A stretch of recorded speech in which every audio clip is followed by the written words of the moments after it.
మిచాంగ్ తుఫాన్ ప్రభావం వల్ల జిల్లాలో పలుచోట్ల చెరువులు వాగులు పొంగి ప్రవహిస్తున్నాయని లోతట్టు ప్రజలు అప్రమత్తంగా ఉండాలని జిల్లా కలెక్టర్ డాక్టర్ ప్రియాంక అలా తెలిపారు. భారీ వర్ష సూచన దృష్ట్యా జిల్లా రెడ్ అలర్ట్లో ఉందని చెప్పారు. జిల్లాలోని అన్ని ప్రభుత్వ ప్రైవేటు విద్యా సంస్థలకు అంగన్వాడీ కేంద్రాలకు సెలవు ప్రకటించామని చెప్పారు.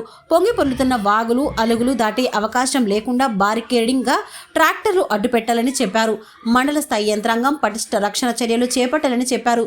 పొంగుతున్న వాగులు చెరువులు అలుగులు వీక్షించేందుకు ఎవరిని అనుమతించవద్దని నియంత్రణ చేయాలని చెప్పారు. విద్యా సంస్థలకు సెలవు ప్రకటించినందున హాస్టళ్లు ఇళ్లలో ఉండే విద్యార్థులు బయటకు వెళ్లకుండా తగు జాగ్రత్తలు తీసుకోవాలని చెప్పారు.